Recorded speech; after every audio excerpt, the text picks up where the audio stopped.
Bonjour à toutes et à tous et bienvenue sur Voiture Lambda, la chaîne où on teste les véhicules avec le point de vue d'un monsieur lambda. On poursuit le mois Honda avec le fameux Anyone, la nouvelle voiture électrique de la marque japonaise. Avant de commencer, il faut préciser que cette Anyone, ce n'est pas une HRV électrique. La plateforme est tout à fait nouvelle et a été co-développée notamment avec Dongfeng, une marque chinoise, pays dans lequel elle a été fabriquée. Dans cet essai, je vous dirai tout, son design, son habitabilité intérieure, ses performances, sa consommation, ses recharges. Et soyez attentifs puisque après l'intro, j'ai quelque chose pour vous. Allez, on est parti.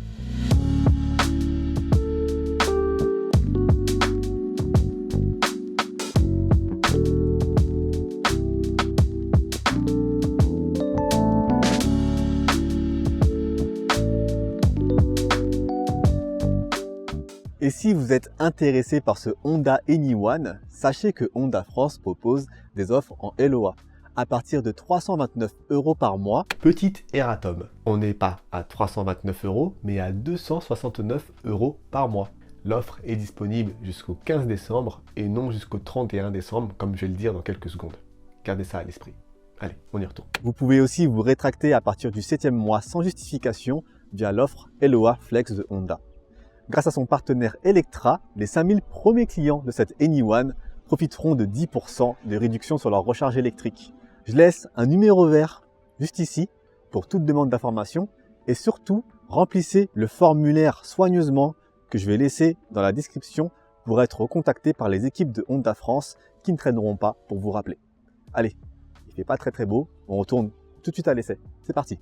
À l'extérieur, on aurait presque dit qu'on est sur un véhicule qu'on connaît déjà, puisque oui, cet Anyone ressemble énormément au HRV. Il en reprend la plupart des codes stylistiques, avec quand même quelques changements, notamment la calandre pleine propre au véhicule électrique, mais aussi un pare-choc légèrement plus incisif, qui ressort beaucoup plus que sur le HRV. Ça lui donne un regard aussi sérieux qu'attachant, et dans la circulation, ça se détache plutôt pas mal. À noter que la calandre pleine abrite la trappe à recharge, et que dans les optiques, on a des phares à LED adaptatifs. Sur le profil, forcément, rien de particulier à dire, si ce n'est que de profil, si on mettait un HRV à la place, vous ne feriez probablement pas la différence. On retrouve toujours cette ligne de carrosserie qui va parcourir toute la voiture jusqu'à l'arrière. Et cette carrosserie qui met quand même en valeur ses pneus en taille haute, 18 pouces. À l'arrière, on va retrouver certains codes pris au Honda HRV. Cette voiture, c'est quand même un petit peu la version électrique du HRV, même si la plateforme est totalement différente. Donc on va retrouver ce bandeau LED en nouveauté, qui cette fois va faire tout le tour de l'arrière. On notera aussi le pare-choc peint en noir brillant, et ça c'est une belle attention, parce que le plastique brut, on en a un petit peu marre. À l'intérieur, l'ambiance est plutôt cousue, j'aime beaucoup, pour la simple et bonne raison qu'on a un intérieur clair, blanc, avec du cuir. Les finitions sont quand même, sans toucher le premium, assez bonnes, et l'habitacle est soigneusement assemblé et fini. On voit d'emblée que cette Anyone est extrêmement équipée, avec un système audio premium, de nombreuses aides à la conduite, les sièges chauffants, et le volant qui est chauffant aussi, et le siège conducteur qui est, lui, électrique. La position de conduite est correcte, même si j'ai eu un tout petit peu de mal à la trouver. On est quand même bien installé sur ces sièges en simili-cuir, toujours tout de blanc, cousu. J'adore réellement ces sièges. Et bien entendu, au niveau de l'ergonomie, on est chez Honda, donc c'est globalement excellent. Globalement, parce que ça va être ma première plainte, qui va concerner les commandes de ventilation qui ne sont plus physiques, elles sont tactiles. Elles apparaissent en bas de l'écran de 15 pouces posé à la verticale. Je déplore la perte de ces commandes de ventilation physiques, même si elles sont assez simples à utiliser. Le reste de l'écran tactile va être séparé en deux autres niveaux. Un qui va afficher la navigation ou Apple CarPlay et l'autre qui vous permettra d'afficher toutes les autres informations disponibles sur le système d'exploitation de Honda. Le système marche d'ailleurs très bien. Il ne manque pas particulièrement de réactivité comme j'ai pu le voir sur certains essais, même si, encore une fois, les graphismes font un tout petit peu vieillot. C'est dépouillé, mais c'est efficace. En face de moi, j'ai un volant 3 branches, dont on connaît déjà la parentalité, c'est le même que le HRV, avec des commandes simples à utiliser, et un écran de contrôle par rapport à la vitesse, à la consommation et à la puissance utilisée, bref, les informations de roulage, qui sont disposées sur un écran qu'on connaît déjà puisque c'est le même que le Honda i. Au niveau des commandes de boîte, on retrouve le positionnement typique de chez Honda avec les boutons pour le P, R, N et D, la recharge à induction pour les téléphones portables avec 2 prises USB A et C et le mode de sélecteur de conduite. Je rappelle qu'il y a 3 modes, économique, normal et sport. Et à l'arrière, on est quand même sacrément bien installé. On a beaucoup de place, vous voyez mes jambes là qui vont tout au bout, sans gêner le conducteur. Aucun tunnel de transmission, donc le défaut du HRV où la place du milieu était un petit peu étriquée, disparaît. 2 adultes de plus d'1,80 m voyageront sans aucun souci. Cependant, oui, en effet, la place du milieu, traditionnellement, c'est un peu compliqué pour elle.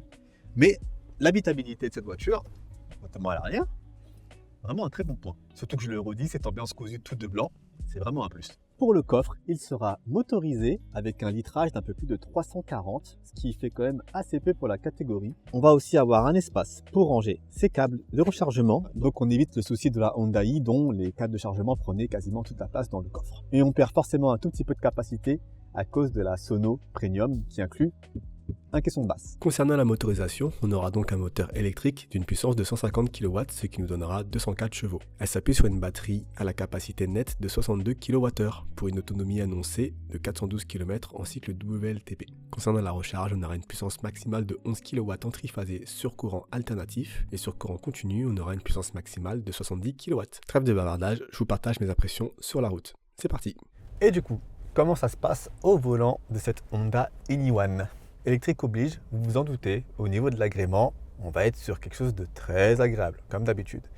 Mais ça va pas être le plus intéressant sur la Anyone, ça va surtout être son confort de suspension, sa conduite notamment dynamique, parce qu'en conduite coulée ça marche très très bien, mais en conduite dynamique c'est assez étonnant, parce que la voiture fait preuve d'un excellent dynamisme quand on active le mode sport notamment, ce qui surprend un petit peu au vu de la hauteur du châssis.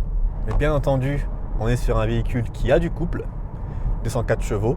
Le 0 à 100, il est abattu en 7 secondes 6, si je me souviens bien. Ça va forcément être un véhicule qui va énormément s'apprécier en conduite coulée. Et ça, c'est bien aidé par l'équipement qui est sacrément complet dans cette finition unique Advance de la Honda Anyone. Mais je vais reprendre tout ça point par point. Donc déjà, au niveau du confort de roulage qui passe par la suspension, la direction, etc. Comme je vous l'ai dit, on a un véhicule qui est très agréable à prendre en main. Il se laisse guider très facilement.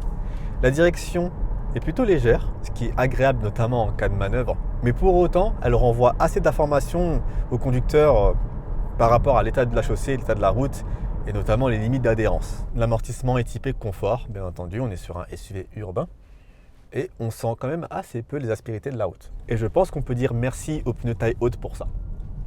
Au niveau du freinage, on est sur une électrique, donc c'est forcément très mordant. La différence entre le freinage régénératif et le freinage via les plaquettes, on est sur du bon boulot de la part de Honda parce qu'elle ne se ressent pas particulièrement.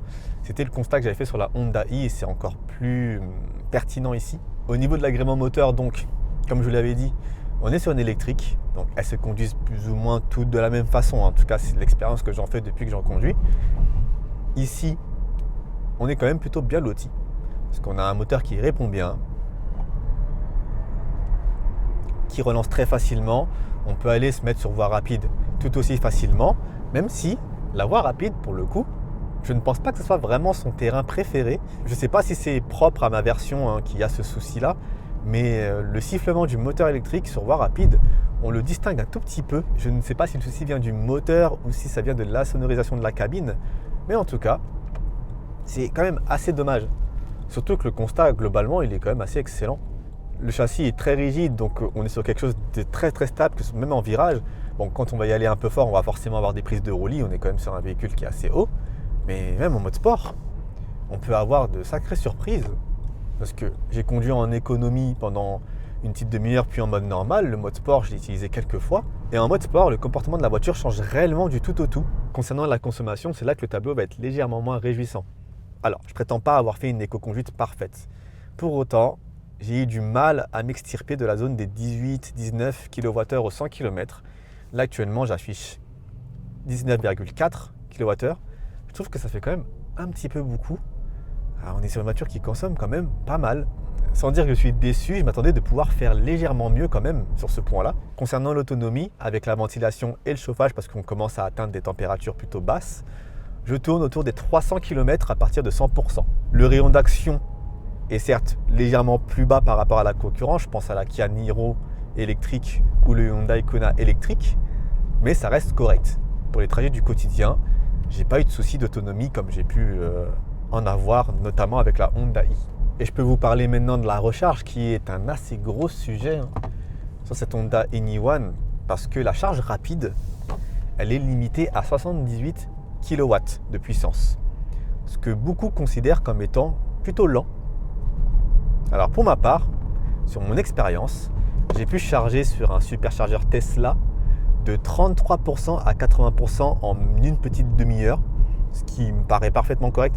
En fait, je comprends la compétition qui se fait par rapport au stade de charge rapide, mais en utilisation quotidienne, ces chiffres n'ont pas beaucoup de sens. En effet, celle-là, je ne l'ai pas rechargée à la maison.